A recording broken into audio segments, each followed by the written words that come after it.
एक साहब के हालात बहुत खराब थे। ना रोजगार था, ना जमा पूंजी। जिंदगी जैसे मुश्किलों में उलझ गई थी। ऐसे में उनके जहन में एक शैतानी ख्याल आया, क्यों ना कोई जिन काबू किया जाए और उसकी मदद से दौलत कमाई जाए। उन्हें किसी बाबाजी का पता मिला जो अमलियात में कमाल रखते थे। बाबाजी ने 40 दिन का एक मुजर्रब अमल बताया। रात के वक्त उन साहब ने अपने घर के एक कमरे का इंतखाब किया और अमल शुरू कर दिया। वो बताते हैं, 3 दिन तक अमल जारी रहा। इस दौरान कई डरावनी शक्लें नजर आईं, मगर मैं डटा रहा।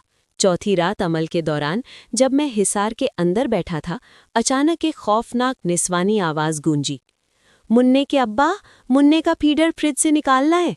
मैं चौंक गया। फौरन समझ गया कि कोई हवाई मखलूक मेरे अमल को बिगाड़ने आई है।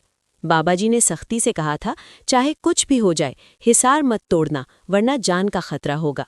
अचानक वही आवाज फिर गूंजी, मुन्ने के अब्बा, जल्दी फीडर ले आओ। मैंने उसे नजरअंदाज किया, मगर 10 मिनट बाद देखा, एक चुड़ैल मेरी बीवी का चेहरा लिए मेरी तरफ बढ़ रही थी।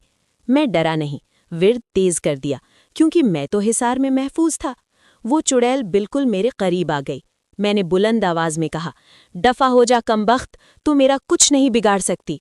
बस इतना कहना था कि वो चुड़ैल हिसार के अंदर कूद आई, और अगले ही लम्हे उसके हाथ में बेलन था और वो मुझ पर बेलन बरसाए जा रही थी।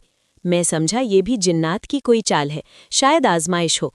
मैं चीख रहा था और बाहर खड़े सब जिन्नात पेट पकड़कर जोर जोर से हंस रहे थे।